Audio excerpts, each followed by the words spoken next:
Ladies and gentlemen, my name is Paul, and in this RedGamingTech.com video, we're going to be discussing as well as analysing tech news, which as usual has popped up the past 24 or so hours. Hopefully, you're having an amazing day. I'd like to begin this video with RDNA 2, specifically clock frequency and TGP information, which has been discovered by Patrick over on Twitter. I will, of course, link his tweets in the description of the video. Now, there is some fascinating stuff which we can ascertain from this. There are three results for an AMD Navi 21XT. It's an Asus Strix engineering board.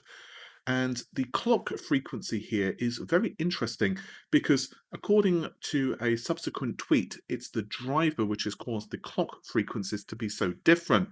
Now, you will notice that in the System 1 and System 2 results, they are, in terms of average anyway, almost identical. So we're looking at 2291 and 2289, with the max frequency being rather different between them at 2394 and 2556. However, System 3 has a much lower average, which again does seem to indicate that it's the driver which is causing the clock frequency instability, with a much lower average clock frequency at just 2092 megahertz, which is about 200 megahertz lower. This is with a TGP of 289 watts.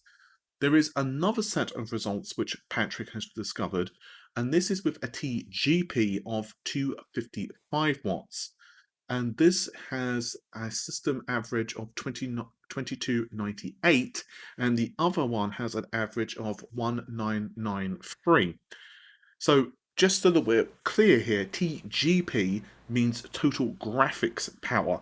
This is not inclusive of all of the components on the board. The most obvious thing that this is including, and the thing that noms most of that, is obviously the GPU die itself, but clearly there are other components on a graphics card, not least of which is the cooler. So fans themselves do have obviously power requirements. Now, yes, it's nowhere near as much as trying to power the RAM or trying to power the actual GPU core, but they still do actually take away some of the total board power, which is obviously the other figure that we need to take into account.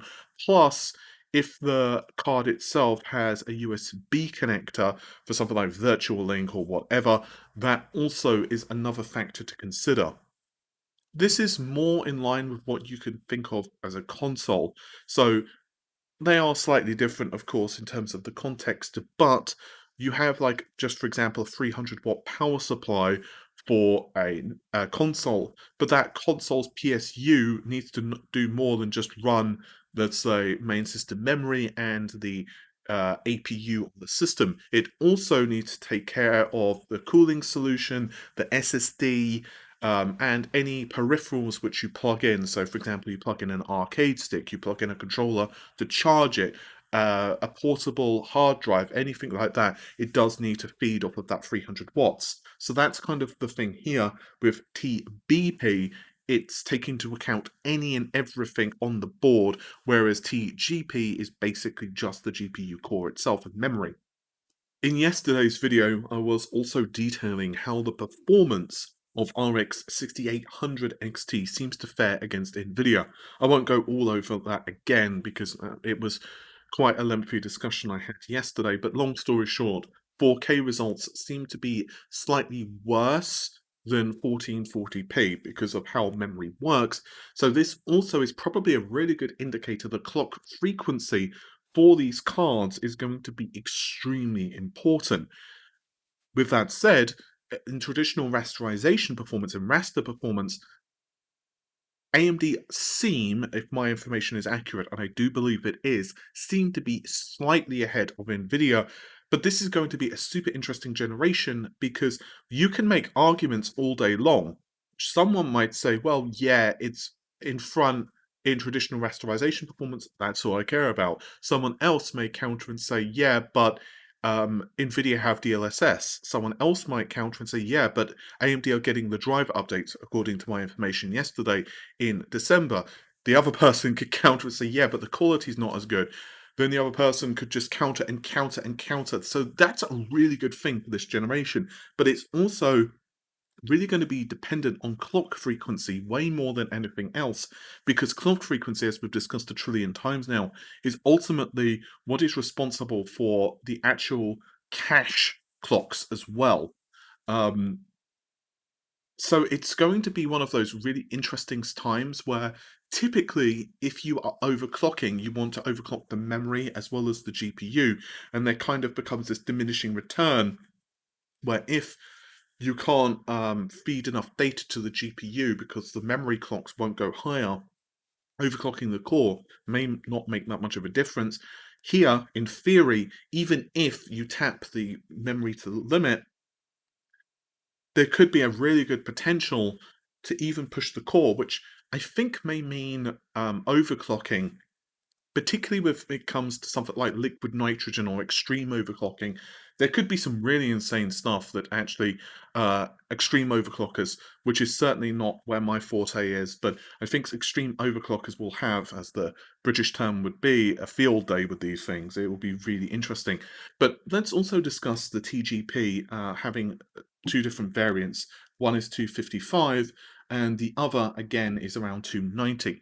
And this is quite interesting because I did also hear from someone, I did report this, that the power was actually lower than what we saw from Igor's lab, which is way over 300 watts, although his was total board power, TBP. And I do believe that AMD do have like a higher clocked variant or skew. What's quite interesting is I was told from the very beginning that AMD want their board partners to have the freedom to create higher clock frequency. I did report this, that Narvo 21 was going to have quite a lot of overclocking headroom. And again, the 16900 XT does seem to be exclusive to AMD for the beginning.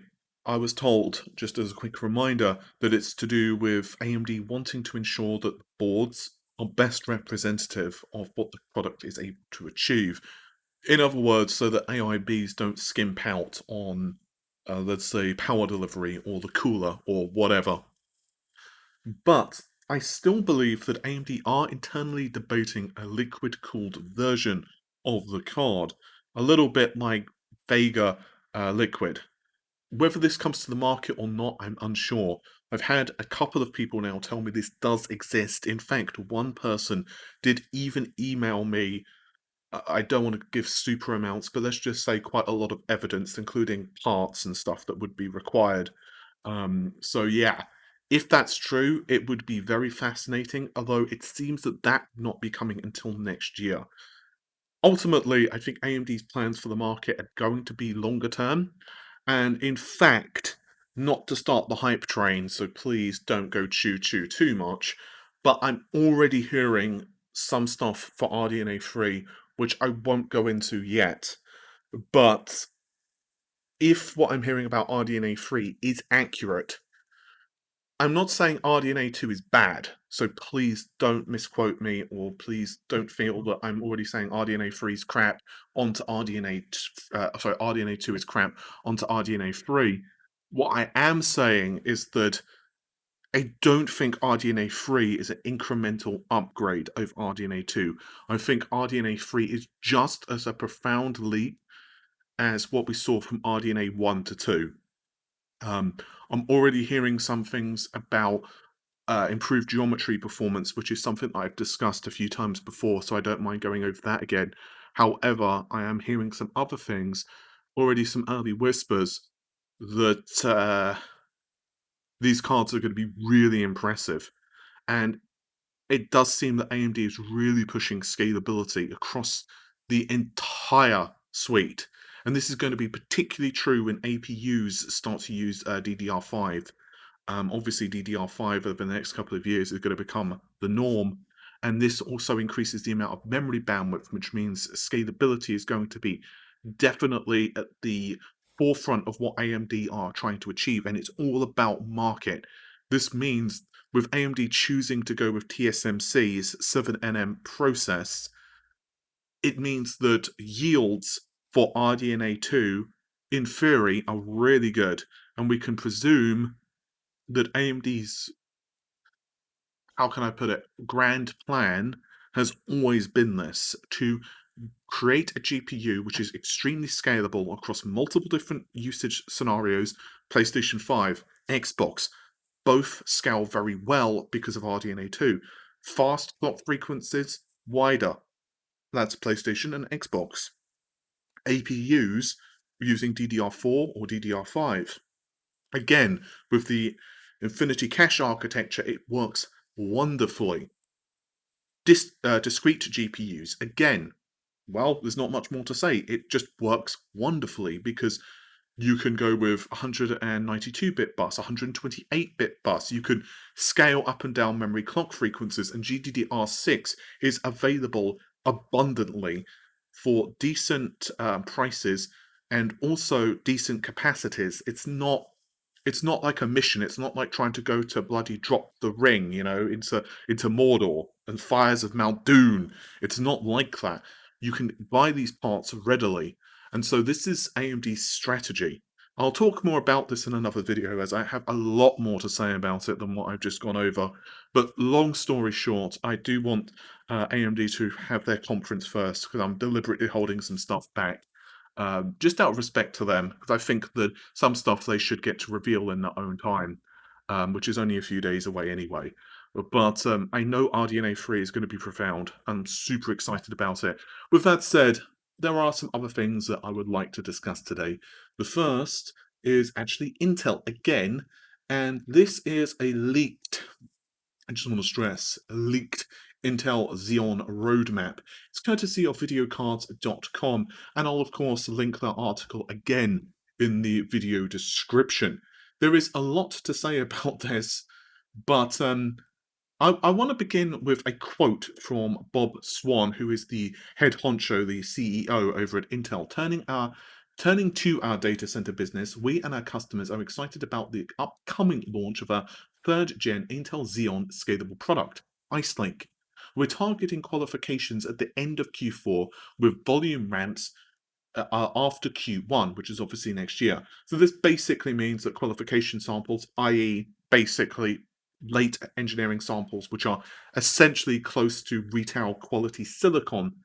And the roadmap itself is super interesting because you will notice that it's not exactly a hop, skip, and a jump away until we are going to be looking at these next generation processors actually being replaced. It's basically about 2 quarters, assuming there are no delays or anything like that. But essentially, it's about half a year. Let's just be blunt about it. It's about half a year, and this is profound because, well, yeah, Sapphire Rapids again is quite an update. It's not to say that Ice Lake sucks. It's just that they're going to need an awful lot to compete against AMD. Ice Lake is based on the standard vanilla 10nm design, insert means here, and this was a lot of the handiwork for what Jim Keller was doing at Intel. But Jim Keller's real how can I put this? Jim Keller's real goals to me were the later architectures. So it wasn't really Ice Lake, it was more Sapphire Rapids onwards.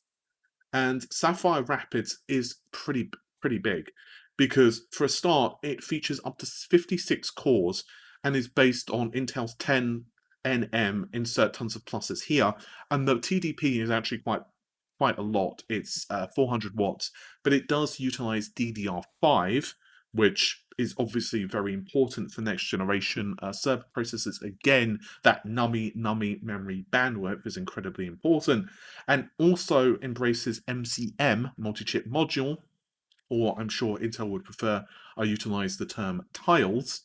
In fact, they even have various slides which refer to them as tiles, and also HBM2.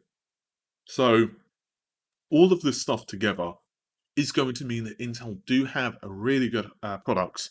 AMD, if you recall, with Zen 3, are doing very well against their servers. so against Intel server offerings, and I was told that in something like spec int perf, which is kind of like the easy application, the easy benchmark that you use just kind of to validate how the products stack up against one another. I was told that AMD Zen 3 is beating what Intel have to offer, but it's worse because not only are they beating them across multiple cores, they're beating them in single thread performance. But the real kick in the shin is the fact that they're doing so at a lower power consumption. And that right there, data centers, yes, they do have massive cooling solutions. They have, like, essentially the best way of describing it is massive air conditioning and whatever else to keep the data centers cool, and it's so bloody noisy in there you basically need to wear earphones. But power is a massive cost, obviously, to these data centers. So anything and everything they can do to reduce the power consumption also helps to improve the price and the quite frankly, the amount of service they can provide for a set US dollar. And this is also very important. A couple of you actually wrote to me, because I did request people, give their opinions on what's happening in data centers they work with, and a couple of people did message me about this. So thanks to those who did. I didn't actually write back to one of you because I've just been, well, swamped. So I apologize for that. I'm not trying to be rude, but it seems to match very well with what a couple of my in-person friends have told me in real life, that it's difficult for people to necessarily embrace AMD for a couple of reasons. One of those, of course, is quite simply optimization. So it's going to definitely be a longer haul for people to embrace AMD's architectures. But I think AMD do know that, again, they are facing a longer slog here, and they're happy about that, I think. And then the final thing I'd like to discuss today is Amazon Japan has had their inventory wiped clean of the Xbox Series X and S in very little time at all. Now, this is not the first time this has happened. This is the second wave of stock, which got sent to Japan and obviously went live there in retailers such as Amazon. But it sold out within just hours. The first wave sold out even faster. It was like 20, 30 minutes or what have you. And this is actually really good news for Camp Microsoft. The Xbox brand has not exactly been really strong in Japan. The original Xbox didn't do so bad, especially at the beginning, thanks particularly because of support for companies like Sega. But yeah, the Xbox One in particular sold terribly in the country, but I think Microsoft have done some really smart things in terms of courting Japanese developers. Clearly, this is not a Microsoft have won Japan. I suspect Sony will continue to be dominant in the country, but this is definitely a very positive thing. I am starting to think more and more that Microsoft are going to have a real winner with the Xbox. I think Sony will probably end up selling more consoles, but again, Microsoft's strategy is quite different to Sony's. Microsoft's strategy really is just getting you in the Xbox ecosystem, and there's even reports now from Phil Spencer that they're even considering selling some kind of streaming device, like a stick, I suppose, a little bit like Chromecast, for streaming. They really do not care how you get involved. Of course, they would love for you to buy an Xbox, but this news that we don't, of course, know the exact quantities that are available in Japan, so that is also another thing. And it's looking like Wave 3 for the Xbox is not going to be available until after Christmas, so that is quite a long time for Japanese gamers to wait, as well as the fact that some people just might not have been able to get a PlayStation pre-order as well, and given the fact that, well, let's face it, people are frustrated and they want to play something, I think all of this is like a really perfect storm. Oh, there is one tiny little thing that I'd like to discuss, and I have to bring this up because I'm a big fan of the game. I'm not even going to BS you, so that's why I'm covering it. Microsoft have actually announced that there's going to be a load of new content for Gears 5, including a new game plus mode where you actually get upgrades carry over for Jack. But furthermore, there's also going to be additional story DLC as well, which I think is really cool. The story DLC is called Hive Busters, and it's going to be available for all platforms uh, by December. Again, I think this is really cool. I think this is really awesome.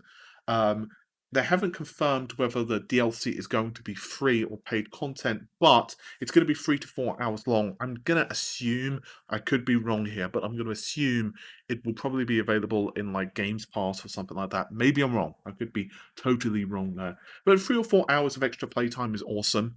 You know, I'm all for that. I really loved Gears 5. Um, Personally, I'm actually really happy about this. I've got a couple of games that I want to pick up for my Xbox, PlayStation as well. At the moment, it looks like it's going to be Demon Souls, and I'm probably going to guess Spider-Man.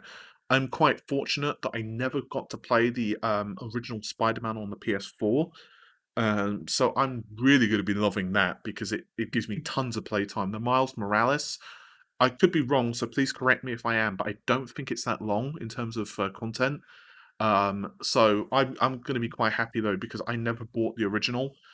So that means I get tons of playtime. I get to play the original experience, and then I can slowly go through Miles Morales. And obviously, I've got Demon Souls, which will kick my ass.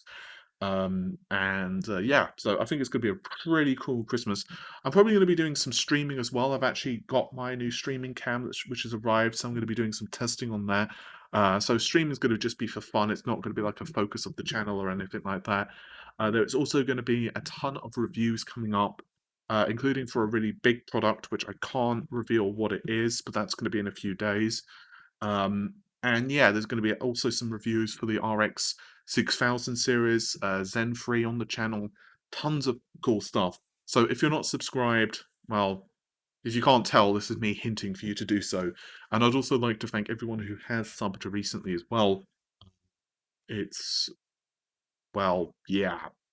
I know I seem to be saying this every few videos at this point, but it's really super freaking bizarre to me that we're at over 83,000 subscribers. I was just saying this recently, it seems, on the 80,000 mark, but now we're at 83,000, I don't even know, like 500 or something like that. It's just like, dude, how the hell? Yeah, that's really crazy. Um, I suppose sometimes I just kind of think of it as like trying to mentally like kind of build a picture of what 80,000 or whatever people would look like in a crowd, and it's a lot of people. All right, well, anyway, I'm gonna go. Take care of yourselves, everyone. Thanks very much for watching. Bye for now.